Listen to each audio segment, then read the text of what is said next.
The broadcast is now starting. All attendees are in listen-only mode.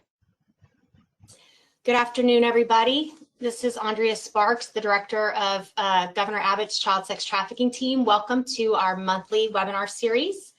I'm really excited about today's topic, and my partner today, our resident researcher and professor and just amazing person, North Texas Regional Administrator Tommy Grover. So wave, Tommy, we can see you.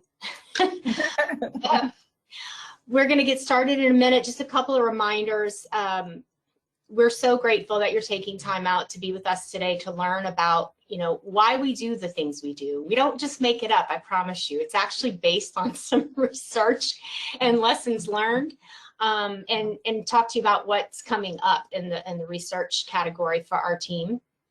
And also, just want to remind you that you can ask questions via the chat or the questions tab, and Jordan, our program coordinator, will be checking those, and we'll be answering those toward the end. We'll have a little time for Q&A. This will be recorded, so if it goes well, we will send you out the recording you can share with others. And we will have a webinar next month on the second Thursday of the month at 1 o'clock. I think it's going to be, it's not confirmed yet, but I think it's going to be on kind of a legislative update, and as far as we know, as well as talking about IMBs and massage establishments. We've had a lot of questions about those throughout the year. So anyway, without further ado, we're going to get started on today's topic, which is the research supporting the model that you all helped us create in the state of Texas to address the commercial sexual exploitation of youth, and our ongoing learning, always ongoing learning about the model and about what we can bring to it, and how we can tweak it to make it better for our kids. We used to say, I used to say, we were building the plane while we were flying it, and that made my boss really nervous. So then we started using the analogy, we are living in the house while we build it. And the foundation of the house is the research and the best practices that exist out there for addressing child abuse, child sexual abuse, domestic violence, sexual assault, all of those things that are child sex trafficking, as well as the research on this particular issue. And then, we build rooms and we build them on hopes that we'll learn something in that room, maybe about, CSA advocacy or drop-in centers. And we learn along the way, we make modifications, and sometimes we have to knock down a wall. Other times it's just a fresh coat of paint, but we are living in the house. It's pretty stable. We feel like at this point, after 5 years of starting this work, we've got a good model that we can use to build and grow, and hopefully have a big old mansion at some point that is just beautiful and perfect. But anyway, so that's where we're starting with the research. I just want to remind you, Tommy, next slide, please, that this is not just something we made up. This is actually part of our mandate from the legislature. The legislature created our team in 2015 and specifically laid out, 6 different areas they wanted us to focus on.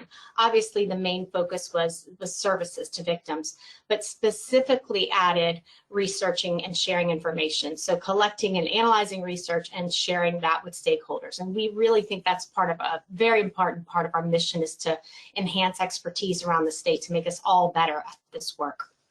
Next slide.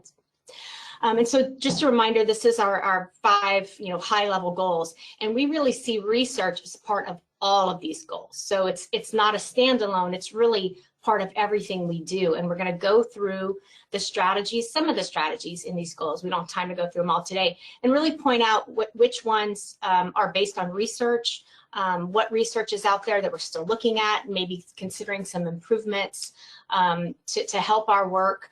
But our mission and our goal is to protect children and youth from sexual exploitation before it occurs, to recognize victims sooner rather than later, to recover them with trauma-informed and non-punitive recoveries and responses to support their healing, both in the short term and the long term. We know this is cyclical. We know it takes a long time, and we have some evidence-based strategies around that. And then to bring justice, and that means to hold perpetrators and facilitators of trafficking accountable, but also to bring justice in the way that survivors define justice, which is another research aha moment we had. We'll talk about that later.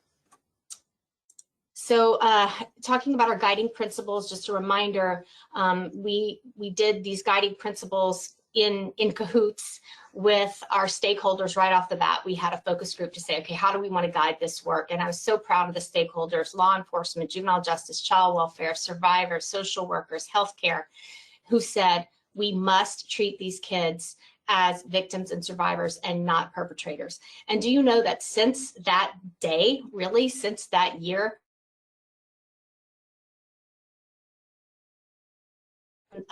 zero kids being arrested for chins prostitution, and really not detaining these kids, really looking at trauma-informed ways to recover and get them the help they need, and then hold the perpetrators accountable.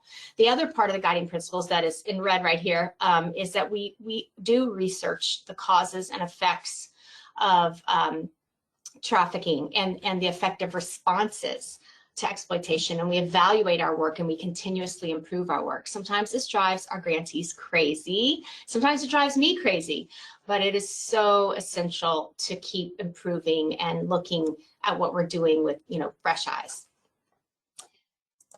So with that, I think Tommy's going to take it away for a few slides. Thanks, Andrea. Yes, and we do want to make sure that people understand that the compilation of resources and webinars is available through our website at thegov.texas.gov/CSTT. And you can actually sign up to get on the email distribution list there so that you can be up to date with what's happening. We've begun developing a North Texas Human Trafficking Research Collaborative, and it's made up of scholars and researchers in North Texas universities and colleges. My region is 48 counties in North Texas, and I have some of the world-class researchers that are in my area, and I'm blessed to say that I know quite a few of them personally, and we've had some really good opportunities to see a coordination and collaboration in North Texas that we're hoping to emulate in other regions, including the new startup in West Texas, as a group of researchers has come together there as well. So you can find the archives of what we've learned in that space, as well as we've put together what I would describe as low-hanging fruit. It's a compilation of the things that have come across our purview in a variety of ways. And what that looks like is we put it together, do some summaries, we include the abstracts and the source citation and the link to the article so that you can actually go there, read the full thing. But we do a summary so that you can kind of understand the gist of the article with having to do the really deep dive on what the article says. But we leave you all the details in case you want to explore that more. And we try to put those in through the 5 areas that Andrea described earlier so that you have a way of looking for specific things. So if you're really interested in prevention, you can go and in that resource, look at what all we've compiled in the resource. For those of you who are researchers, this is not a meta-analysis. This is not a synthesis of literature. This is truly low-hanging fruit that has come across our purview that we can put together in a way that hopefully would make sense for those that are from a variety of disciplines, and you can go there and look specifically for things that might be of interest to you. Some of the benchmark studies that were done by UT that helped to guide some of the early work are also there, and you're going to see those woven throughout some of our presentation as we move on to describe what those things we have learned have been impacting how we've presented that. So we wanted to make sure that you understood the kinds of research that we look at, just to give you an example of a few of those so that you could know how we look at this. We get research that's published by academic institutions from faculty, some doctoral studies. We also look at research which is peer reviewed by academicians in a variety of disciplines. One of the things we know about working with a multidisciplinary team is that there are a lot of different academic disciplines that are at the table, and it helps us to look not only at the psychology and social work and medical, but all the other disciplines like criminal justice and even economics that come around this topic, and it allows allows us to see from a variety of publications and journals. We also look at research and program evaluations being conducted by academics or professional researchers with a variety of organizations that serve survivors and those that are coming forward as victims. Other organizations like Thorn that hires research to do studies and to provide reports about the work that they're involved in. We also do a great deal of process evaluation of our model, which includes customized measures and components of our model. And we collect those and review those with grantees. We also look at outcomes and outputs in various different disciplines so that we can kind of get an idea of how it's operationalizing, and then those outcome evaluation measures that help us to strengthen best and promising practices and determine a direction for the course set.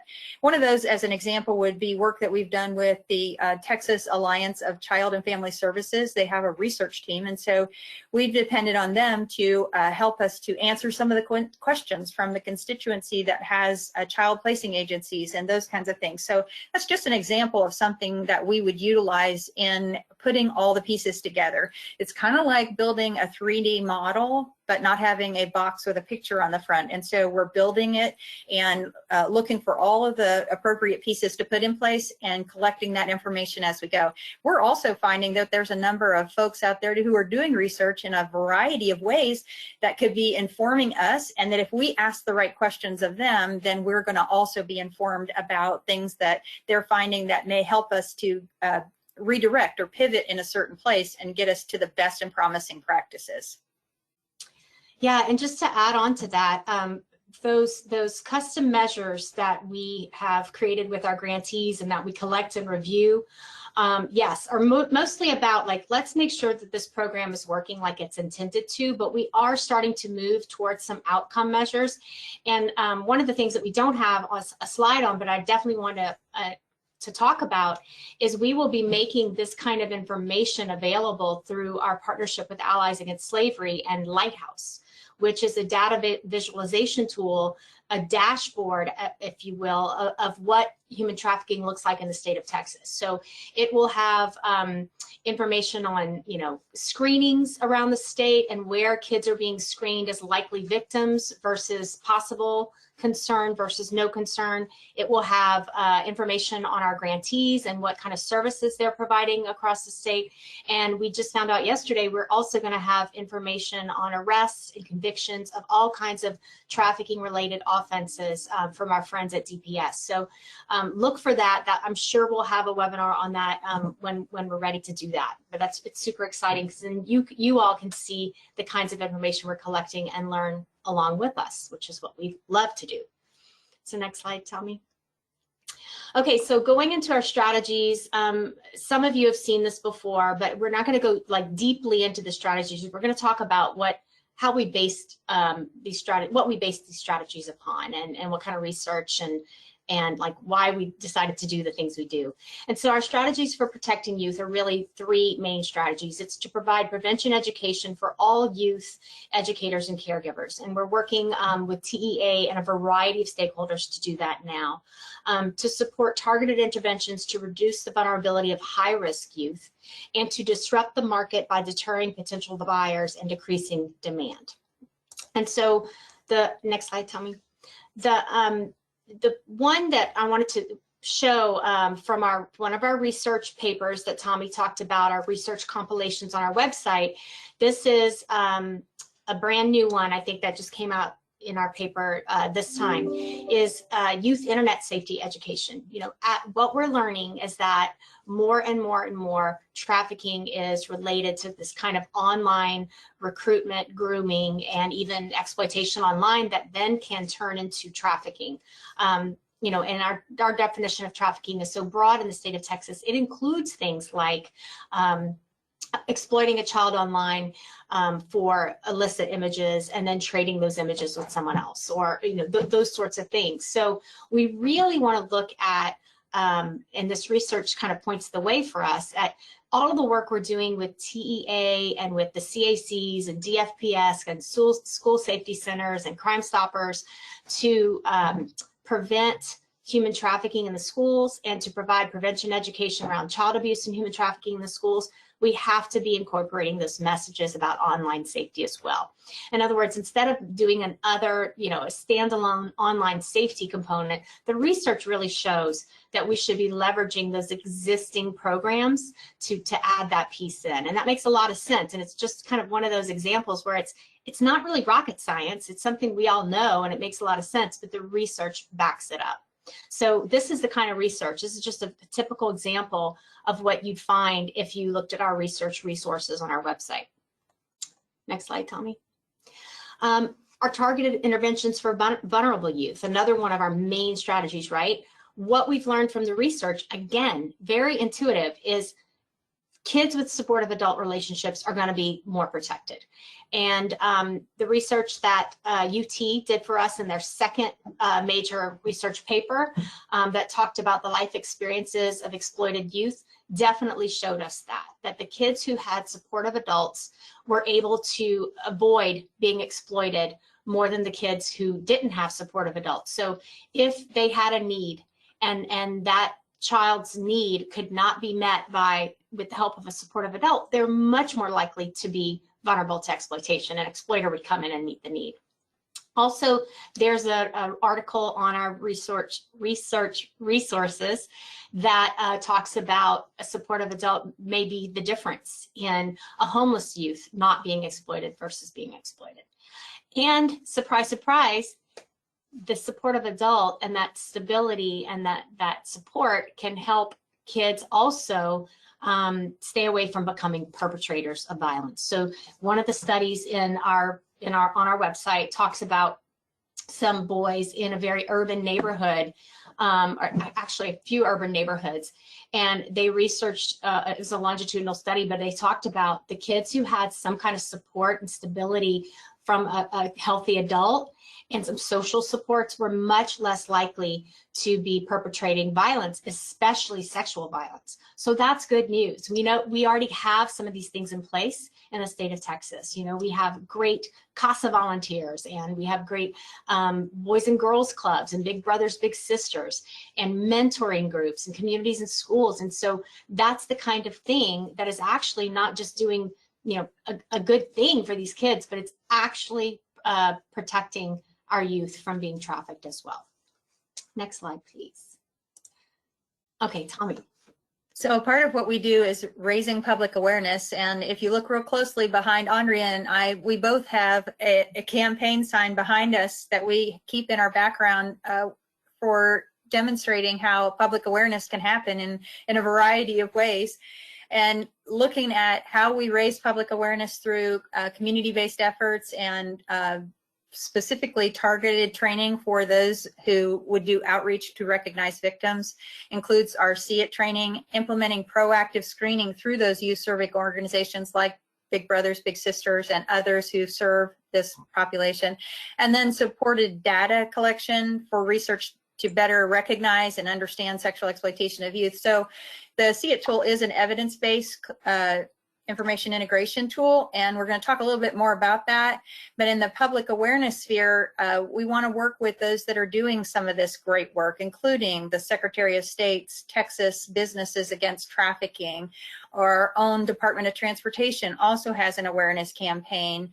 There are a variety of others that are partnering with the National Center for Missing and Exploited Children to develop and fund and deliver trainings throughout the state, as well as our office and the local constituency that's out there, our stakeholders.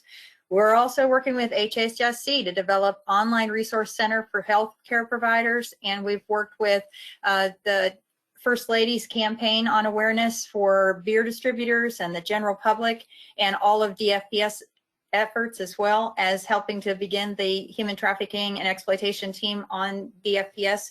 And we're partnering with Protect to provide free online training to child serving agencies across the state.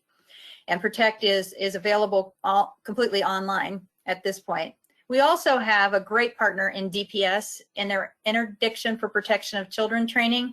IPC is probably one of the best trainings that's come out, and in the last 10 years, they have trained over 10,000 law enforcement and child welfare personnel around the world, literally around the world. Started right here in Texas, And in Texas alone, we've had more than 500 children who've been recognized in IPC stops in the local community and recovered during those stops. And the federal legislation is being filed by Congressman McCall and Senator Cornyn to make it federally funded program so that this will go all across the United States. One of the fun things is I always watch the Google alerts and look for those traffic stop recoveries and share that with the IPC team so that they have more ammunition for their training as they move forward. And so as I talked about the See It tool, we have begun implementing it, and we're working with partners to ensure that they're recognizing these youth who are highly vulnerable, as well as working on some specific things that have to do with raising the understanding that boys are victims too. And so we've been working with West Coast Children's Clinic, the developer of the tool, to get better ideas about how we can screen more effectively for boys, and we're looking for ways to see the data and put it into graphics so that we can absorb the trends through Lighthouse. We mentioned Lighthouse just a minute ago, and try to get ahead of the trafficking by identifying those risk factors that children are presenting in a variety of places and spaces. So there's also funding and collecting research, and we have been working with UT. They've had 2 iterations, but we also have been working with the Harris County pilot on Project 180, which uses analysts to identify trafficking victims previously labeled as prostitution cases involving 17 to 24-year-olds. Those research resources on our website, where we collect, curate, summarize, and bring all of that together, builds on the expertise of those that are doing the work around the state, and it helps us to be able to bring to bear that kind of learning as we talk about the variety of bills that are being entered into the legislative sessions, even as we speak. Andrea, do you want to talk about these bills that you've that are current? No, I think we'll have that. We'll save that for another day. There's so many. There's so many required trainings now and public awareness campaigns and signage and stuff like that. And it's moving through. Actually, we had a hearing about one of those bills today. Awesome. So the West Coast Children's Clinic See It tool, we say it's See It tool. It stands for Commercially Sexually Exploited Youth Identification Tool, and you can see why with that mouthful that we would just call it See It.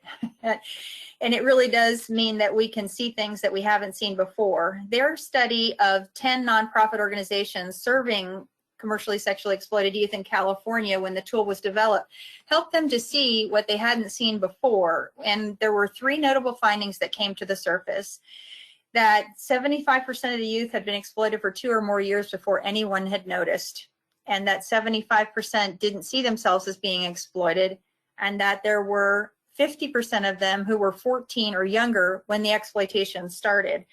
And so it was taking the 8 key indicators, developing a tool so that they could start to see earlier what was going on with this child's life and give them ways of intervening more in the proactive style rather than a reactive style. And it helps us to understand early when a child has indicators that they are potentially already being exploited, and if they're at risk of being exploited. So that was a part of what drove us, is that they've done the really hard work of putting the tool together. They also did an evidence-based study of the tool. All of that information is available on the West Coast Children's Clinic site, and under the See It, the final review of all of the data on that was collected, and the whole report is available there. And as a part of what we did, we looked at the screening tools that were available in existence and one that would fit for our work, which included being able to look at the data over time and to see how it would function to help us to get ahead of the curve, so to speak, or upstream from where the trafficking had occurred by recognizing these kids earlier. It also gave us the opportunity to work across multiple sectors: child protective services, juvenile justice, education, healthcare, law enforcement, runaway and homeless youth agencies, and those that were youth facing or serving those kiddos. And so it gave us a really good tool to be able to make sure that we were doing universal screening on kids who are 10 and up. That's who the tool was validated for. And it gives us a way of articulating what this looks like for kiddos who are being screened. And so it is an information integration tool, which means that you don't actually have to interview the child, that you can use the data that's available to you, and you utilize the screening tool in a way that you answer questions as to whether you have information or you don't have enough information, or no concern, and then possible concern or clear concern. And the scoring in those 8 key indicators will give you an outcome score, which will tell you where that child is on the continuum of no concern to clear concern. And that clear concern triggers the response to what's happening with that child. And so they continue to research this data, make sure that they're looking at it over time to make sure there's fidelity in it. And currently in Texas, we've conducted over 40,000 screenings of kids that were 10 and up primarily. And most of them that were screened were high-risk youth, because we're doing this screening including our juvenile justice division. And right now we're in with tolerances to the findings of the research on the tool itself as it was developed. And we're looking at about 12% of our kiddos who are scoring clear concern.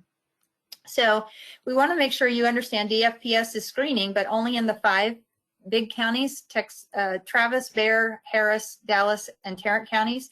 And they define high-risk youth as age 10 or older and allegations of trafficking or returning from missing a runaway age 12 or older and has had 5 or more placements. So they're screening about 25 to 27% of the youth they are screening are clear concern, but they're focused in on the highest risk group.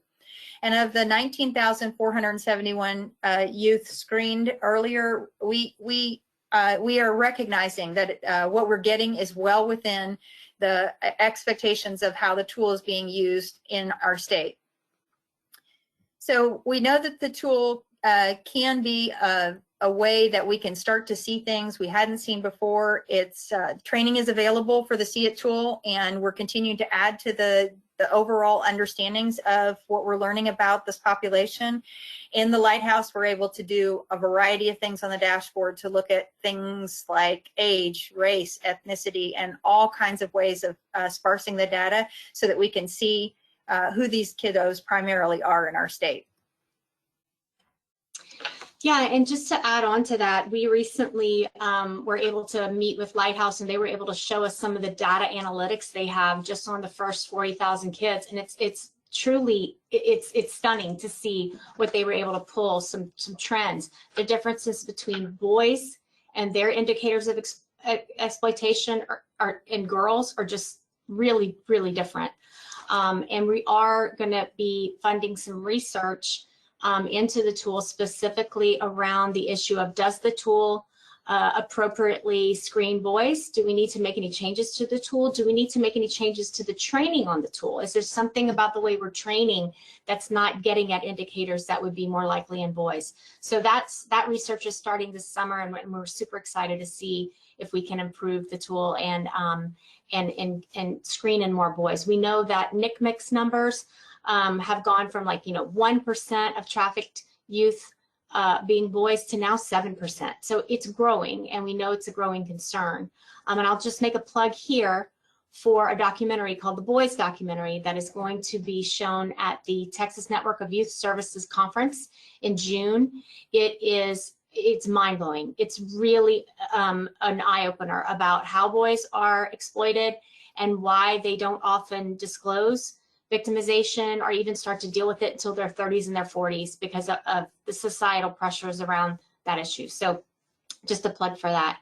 So moving on to our strategies for recovering CSA, this is where, we used to just kind of put these kids in the juvenile justice system, especially if they weren't in the child welfare system. And there were a lot of kids who were slipping through the cracks between both of those systems. So this is really why I think the main reason our team was designed by the legislature and accepted into the governor's office is that we saw so many kids slipping through the cracks at this point. And so we started looking at, promising practices around the country and research that we already had about what works.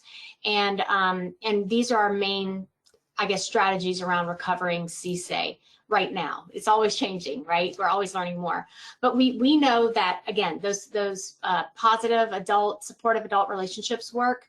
And we know that kids move in and out of systems, and you can't just have one person here, like your juvenile probation officer help you here, and then you go into CPS and you have your CPS worker help you here, and you might get a CASA volunteer, you might not, but then you age out and then you have an adult probation officer or a case manager at some community-based program help you.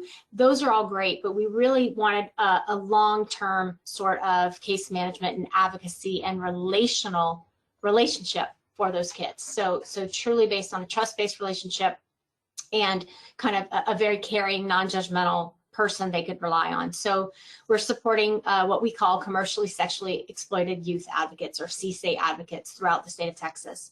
We are also supporting emergency shelters, and now looking forward to supporting what we're calling stabilization and assessment centers for kids who are recovered, so that law enforcement has options other than detention or bringing a kiddo home when the home may not be the safest place for them.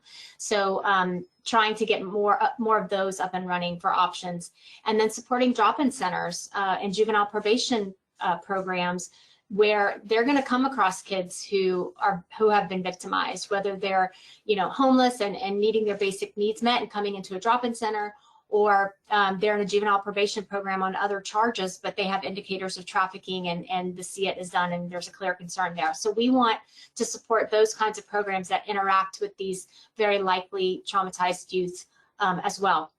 And then developing care coordination teams, which is based on best practice.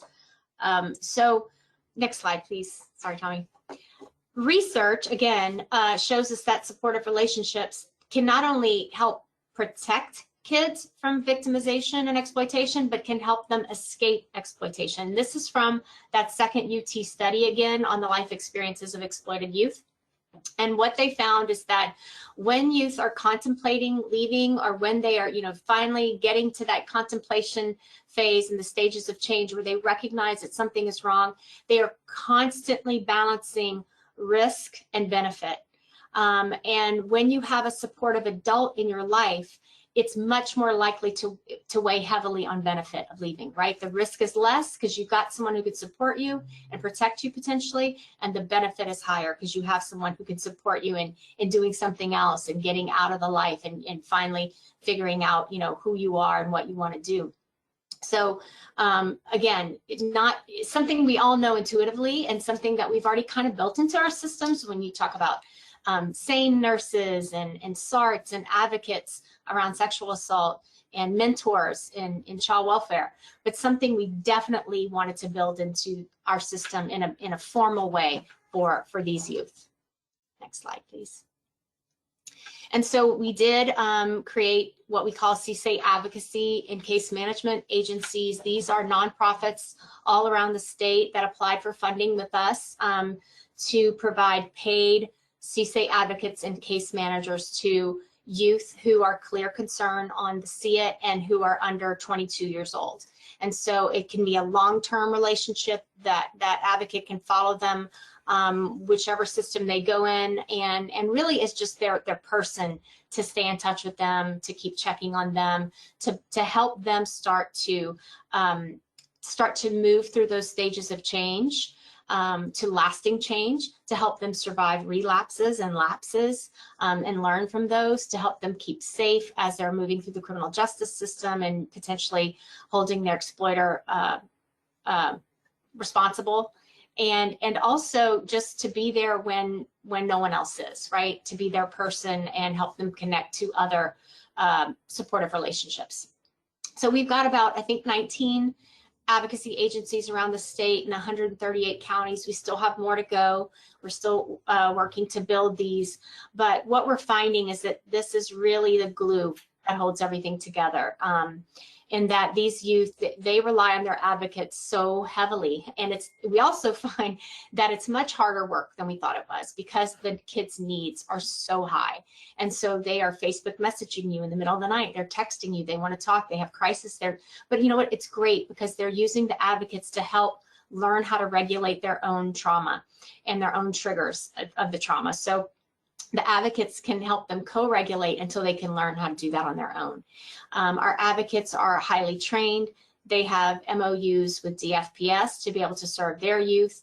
They are now being trained in motivational interviewing specifically for this population, and they are they will be monitored very soon by Presidium, but they have been trained by Presidium and given technical assistance in the best risk management policies and service standards. We've got minimum standards and best practices around both of those that we've created for these advocates.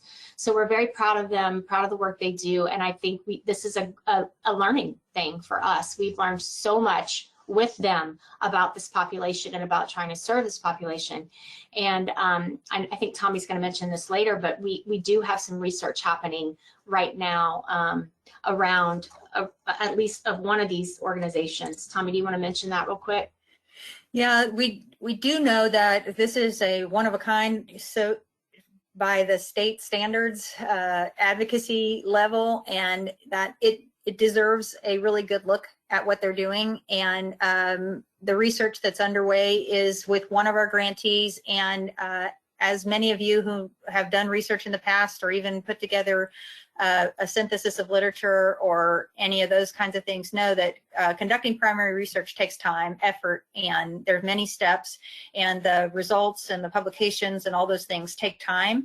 But we are hopeful that what comes out of this will help to substantively formulate a model for advocacy that will become something that other states would emulate as well. Awesome. Awesome. So next slide, please. The other thing we decided we needed to do is build upon the research that shows that interagency multidisciplinary teams respond well to child abuse and child sexual abuse. And so we are so fortunate to have, I think it's 72 now, children's advocacy centers who coordinate these teams to facilitate investigations and prosecutions of child abuse. And trafficking is a form of child abuse. So we decided to build upon that model and do things a little differently and pay a little bit more attention to the services aspect. And so we call it care coordination. We have care coordination teams all over the state. I think I have that slide coming up. Yes, I do. So, and I can tell you about those in a minute. But I wanted to show you that we are constantly trying to improve this process. We have advisory councils attached to each care coordination team, and these advisory councils are made up of the local decision makers who have members on that team, and they are continuously looking at what could be done better. They're ironing out any conflict, just continuous improvement. And the research shows that that's exactly what we should be doing. That this is one study that we have that talks, again, from University of Texas, the College of Communications, that says the MDT model is strong, but it could be strengthened with innovations for case reviews and meeting schedules. What's the best way to get together on these kids? To also, given the high caseload and turnover among some of the MDT partners, we need to be training constantly on care coordination and how the MDT model works and what the protocols are. And it needs to be in, full-blown training presentations, but also bite-sized pieces too, so a variety of different ways. And then creating consistency and messaging about the role of the MDT coordinator. So we have done that with our care coordination. Our care coordinators, they have a job description, and it's very clear what a care coordination team is supposed to look like, what a care coordinator is supposed to do. Of course, it varies from locality to locality based on local culture and kind of needs, but there's definitely essential elements that we have brought to bear on what this care coordination team model looks like. And so far, next slide, please. We're pretty proud of how it's working. We stole this from Traffic 911, this great slide, but I love it. It talks about, really when we all get together, we're making sure these kids aren't slipping through the cracks. So you can have, CPS and juvenile probation and healthcare and law enforcement, but we all need to work together to make sure nothing slips through the cracks. And so it's basically the MDT that you see at a CAC plus usually a CSA advocate, sometimes a service provider like a shelter or a long-term residential, depending on the level of partnership in the local community. And they meet pretty regularly and staff these cases. And we've had about, I want to say 1,000 kids come through care coordination so far. And just so you know, we're looking at those numbers. Care coordinators do submit custom measures. What we saw in the first quarter of this fiscal year is that half of those kids who came through were in DFPS custody. The other half were not in DFPS custody, but they did have history with DFPS. And that was stunning for us because we know we have a lot of community kids coming through, but the fact that 100% of the kids who came through had some connection to DFPS tells us where we need to really focus our prevention strategies. We also saw that about a third of our kids are able to go home or to go live with a relative if they have supports in place. So we don't need every child to go into residential treatment, right? So we're continuing to look at these numbers, especially as we grow. We have now 11 care coordination teams. Travis County is our latest. From what I understand, they're just tweaking a few little typos in the protocol, and DFPS has signed off on the substantive portions at state office. But we're super excited about that right here in Austin, Texas, to finally have a care coordination team. And these teams are just amazing, and the care coordinators are amazing, and we really appreciate the work they're doing. It's above and beyond anything, including late night work, of course. We have more to come, and we're just going to continue to build out this this model in conjunction with where our CACs are.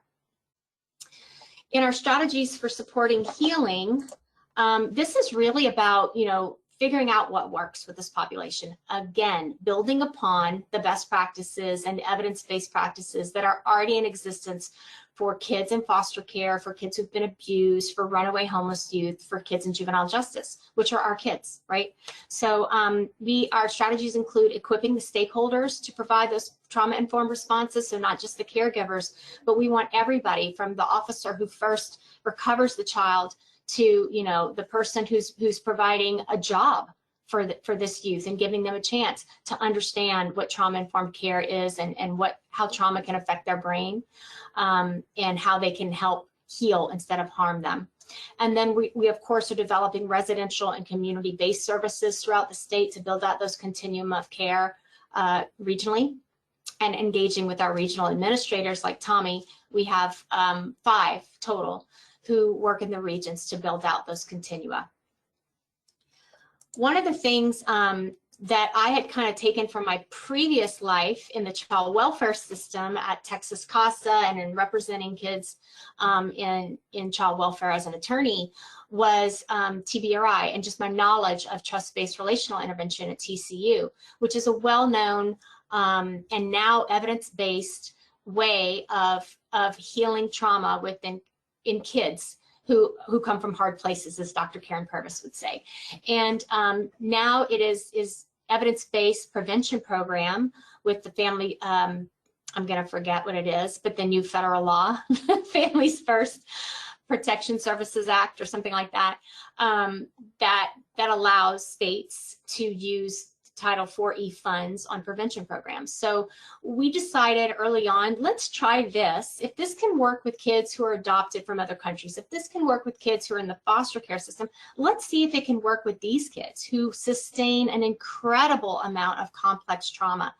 And we started tweaking the TBRI model. We started working with Dr. Cross and Chandra Carter at the time, who's now at TJJD, but who had been at Freedom Place in serving these kids there and seeing the trauma there. And it's working, y'all. We are so excited that it's working.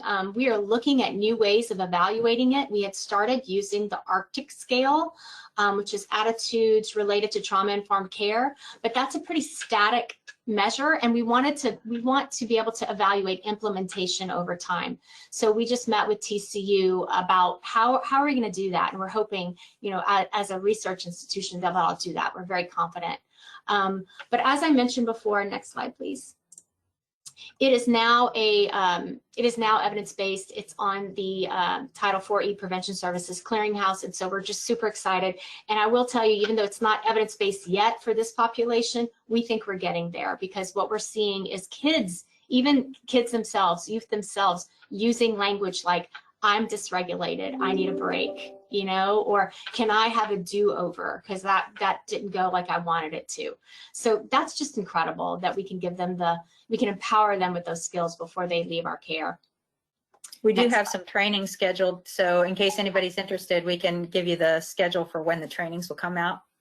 Yes, and we've had to pivot for COVID and make those virtual trainings, but it's working out really, really well to do that. We've had judges in those trainings, we've had CPS special investigators in those trainings, and so it's really starting to gel.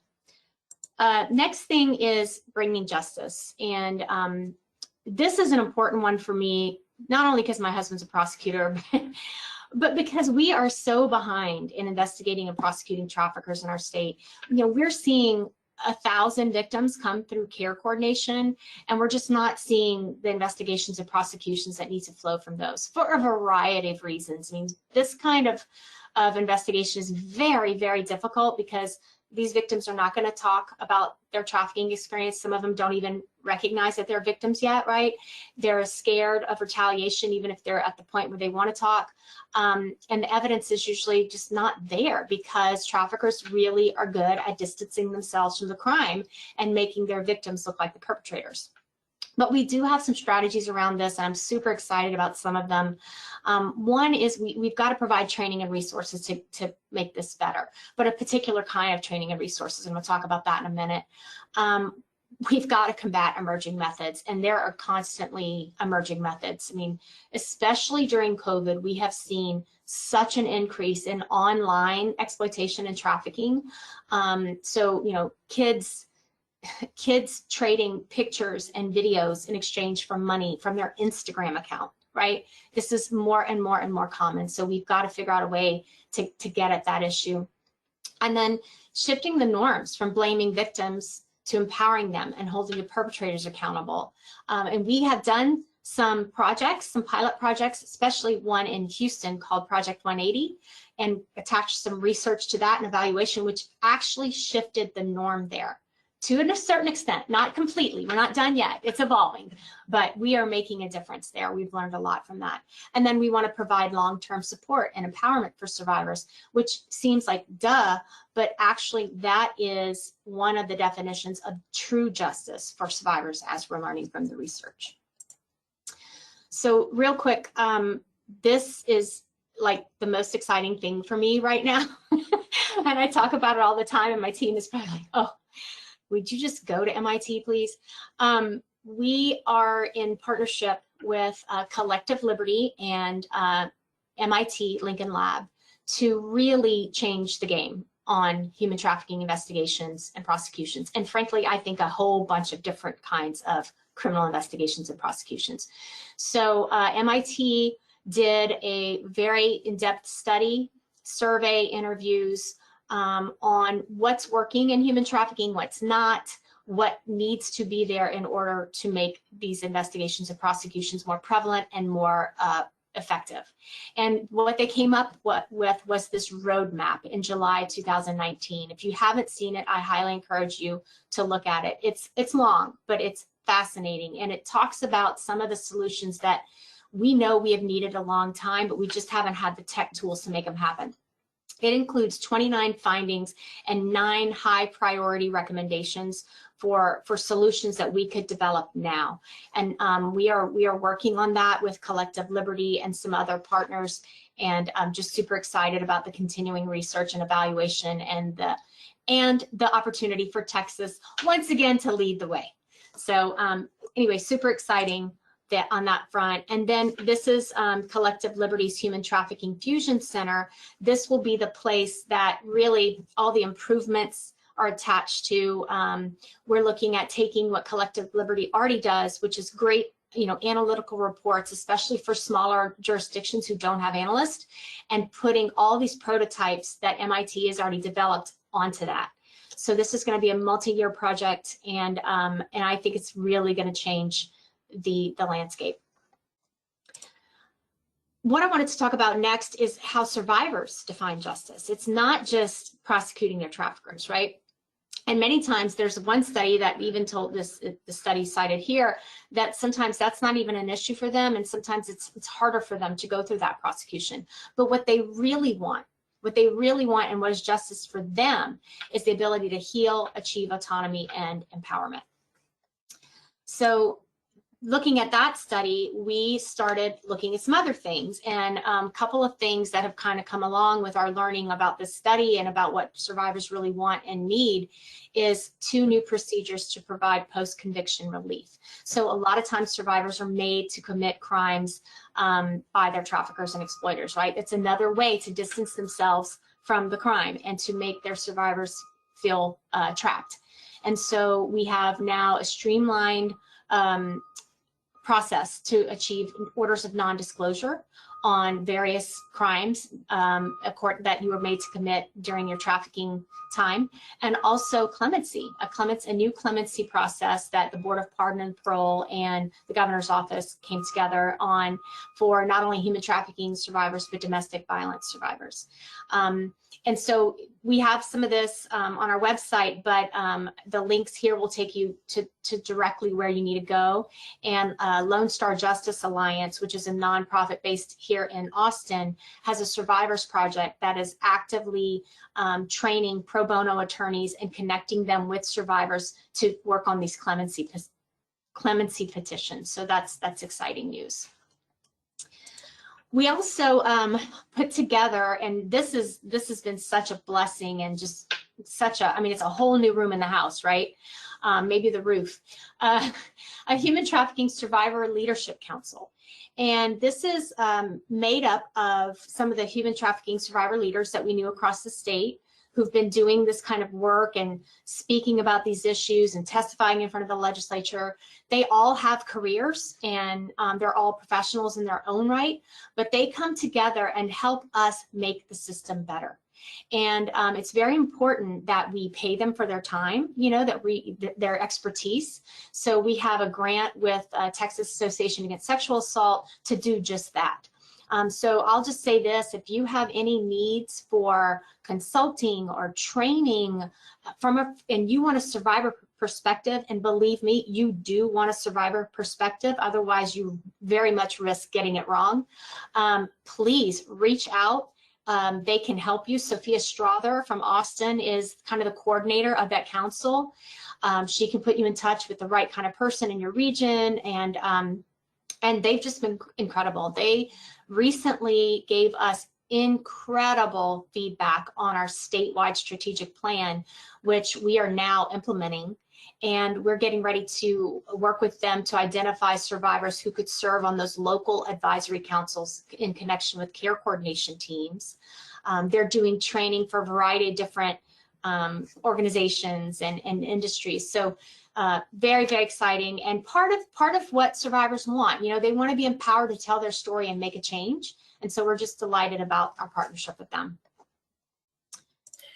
So I'm very excited about what the future of research looks like with our team, for our team, by our team, and those that are in the community that do the work in academics and research. And we mentioned earlier the North Texas Academic Collaborative on Trafficking, and we now have the West Texas Human Trafficking Research Collaborative, which is a variety of university engaged professors and professionals that are in the West Texas region. And we're working to establish groups that are in each of the 5 regions so that we can establish those groups that are going to work on similar research projects that mirror the public health framework that our team has, and looking at each of those 5 areas. And we're encouraging the application for braided funding that capitalizes on the variety of institutions being engaged for the research project. So one example is we had a university in East Texas ask the folks in the North Texas area, would you go in on a DOJ grant? And they worked together to figure out who would do what. and they submitted that request for funding together. That strengthens any request for funding. We also have educational opportunities for students, especially those that are at the master's level doing their thesis, or at the doctoral level doing dissertation, actual research. We would love to see more universities get engaged with this to provide opportunities for their students. We're now allowed to have interns at our office, and we will have one that starts very soon. And we're excited about the opportunities to see this super collaborative of all 5 regions having experts to co-inform one another and to establish work groups that will be around those 5 basic areas. Our team is all across the state. This is a picture we need to update whenever we're allowed to come back to the Capitol. And this gives you an idea of who we are, where we're at, and if you need any information from any of us, you're more than welcome to contact us. Andrea? Yeah, so now we want to just answer any questions you have. We have just a few minutes left. I have one here about, I think it's the See It tool for officers. And just to say, we haven't had a lot of law enforcement agencies, I don't think I'm aware of any, Tommy, incorporate the See It tool, but we do have juvenile probation officers using it all the time. And so I do think it could be an appropriate tool. There is a one-page version or a shorter version that sometimes is being like touted as the tool for first responders, but I don't think we have people yet using that here. We do have at DPS, online learning is available. We have a 1-hour overview that you can take online for TCOL credit if you're a law enforcement officer and you want to understand the 8 key indicators and how you get the score and that kind of thing. DPS staff worked with us and we put that together so that it is available completely online. If you need information on how to get that, our friends at DPS training will help us to help you navigate that. See, any other questions? We will be sharing the slides. We had a couple people ask about that. There's so much research and so many other things we could have talked about. You know, stages of change is a big one. Motivational interviewing. We're now working with Dr. Kyle Miller on a Texas frameworks for residential settings, and that's based on some research. But there's just a lot going on, and we are just so grateful that you let us spend a little bit of time with you on this topic. I know Tommy is always super excited about it, and I've kind of become a research nerd too, so. You're the application of the research. You always want to take that little twist. So what does this mean and how do we apply it? And that's where the rubber meets the road in what research can provide for us. Every research project is kind of a snapshot, but it gives us direction. It helps us to, you know, go in the right direction to get that evidence base and to keep it all headed where it can get the best practices and results that are good. For sure. Just before we leave, I talked about changing norms and using research and pilot projects to do that. And Project 180 in Houston is a great example. The DA's office put in they used to have a specialty court for adult court prostitutes. And they kind of, after some research, said it wasn't that effective.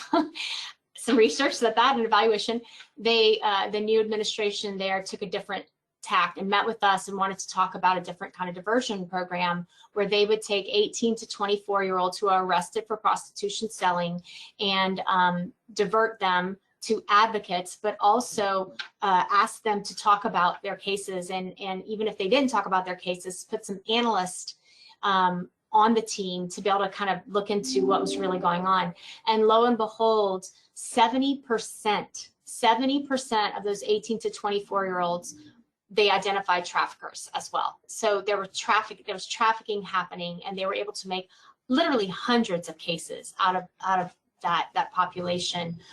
Now the DA's office is really pushing for pre-arrest diversion, given that knowledge, and they've done operations where they don't arrest, but they try to divert before arrest, and have them have the victims that they encounter go meet with an advocate as well as a forensic interviewer for kind of a trauma-informed interview. So we are eager to get that second piece evaluated as well to see if that's making a difference for the victims. But that's just one way how, you know, evaluation and research, we are learning and we are growing as a state. So with that, it's 2:01. We look forward to seeing you next month. And thank you. Send any questions you have, and we will be sending out the PowerPoint for you guys and the recording. Thanks so much. Thanks, Tommy. Thank you.